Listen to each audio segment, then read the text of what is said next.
صاحب وہاں لوہا کمزور ہے, ریتی کمزور ہے, بالو کمزور ہے, اس میں سیمنٹ کمزور ہے.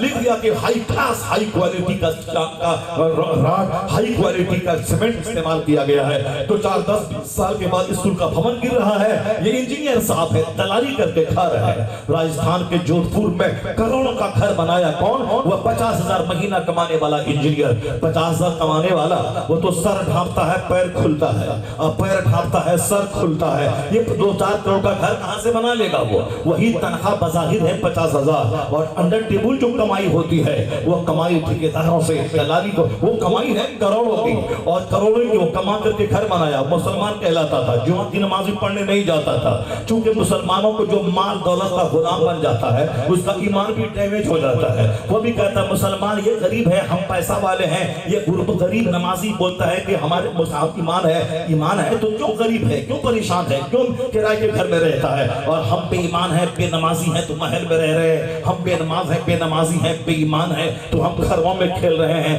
یعنی دولت جو تباہ ہوتی کرتی ہے آدمی کو, یہی بات مصطفیٰ نے کہی تھی, یہ دنیا مردار ہے, اس کے طلبگار کتے ہیں, اور دنیا جیفتن و طلابھا کلاب. یہ دنیا مردار ہے, اس کے طلبگار کتے ہیں. جو نماز, روزہ, حج و زکات, جنت سب چھوڑ کے صرف مال کمائے, اس کی مثال ہے مردار پہ ریچھنے والا کتا. مری ہوئی بکری کو کوئی آدمی نہیں کھاتا ہے, کتا کھاتا ہے. اس لیے حدیث میں آیا یہ دنیا مردار کے مانند ہے اور اس کے طلبگار کتے ہیں. یہ دنیا اگر سونے کا گھر کسی کو مل بھی جائے تو بھی وہ رہے گا چند دن, اور دائمی گھر تو وہاں ہے. اس دائمی آرام کو ٹھکرا کے اس مردار پہ ریچھنے والا, اسی کو کہا گیا کتا ہے, جو آخرت کو دماغ سے ہٹا کے صرف دنیا پہ ریچھے. گھر بنایا تھا, جمعہ تک نہیں پڑھتا تھا, مسلمان ان کا گھر دیکھنے آتے تھے, کیا صاحب گھر بنایا ہے, کروڑوں روپے گھر میں لگا دیا ہے, انٹیریئر ڈیکوریشن ہے, صاحب فال سے سیلنگ ہے, ٹائلز ہے, ماربل ہے, گرینائٹ ہے, وہ واش روم ہے, باتھ روم ہے. آج کل ہم لوگ کسی کے گھر میں جاتے ہیں تو چونکہ ناپاک کمائی ہے, ناپاک پیسے سے مال گھر بنا ہے, اسی لیے لوگ یہ نہیں بولتا حضرت میں نے اپنی عورتوں کے لیے رمضان میں وہ اعتکاف میں بیٹھے گی, میں نے یہ پریئر روم بنایا ہے تاکہ ہماری ماں بہن بیٹیاں یا رمضان میں عبادت کریں گی, اعتکاف میں بھی بیٹھیں گی یہیں, چونکہ عام مسجدوں میں بیٹھ نہیں سکتی ہیں. حضرت چلیے پریئر روم دیکھ لیجئے, عبادت گھر دیکھ لیجئے. کوئی نہیں بولتا, 1 کروڑ مسلمان میں کوئی نہیں بولتا کہ میں نے پریئر روم بنایا ہے. البتہ وہ ہماری انگلی پکڑ کے وہ باتھ روم لے کے جاتا ہے. حضرت یہ کموڈ ہے, ویسٹرن کموڈ ہے, یہ انڈین کموڈ ہے, یہ گرینائٹ ہے, کیسا ہے, یعنی جہاں پاخانہ کرتا ہے بریانی کھا کے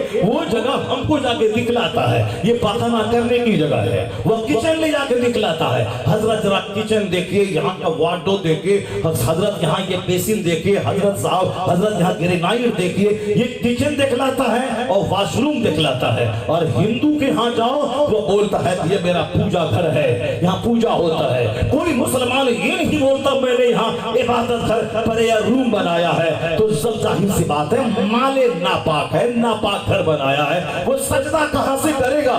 وہ تو وہاں پاخانہ روم بنائے گا, پاخانہ روم دکھلائے گا, کھائے گا اور بھاگے گا.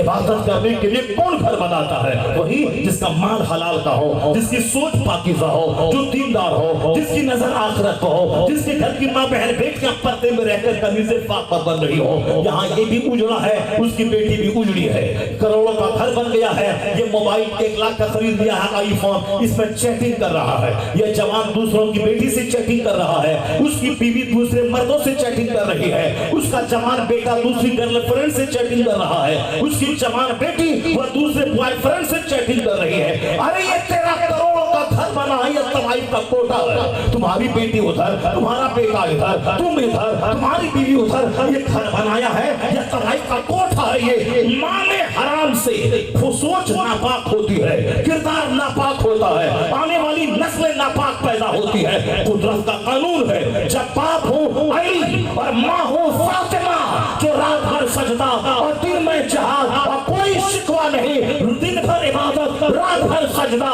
تو اسی نسل کا کوٹا بچہ جوکر نہیں, تاریخ رچنے والا شہیدوں کا سردار حسن اور حسین. سبحان اللہ, سبحان اللہ. یا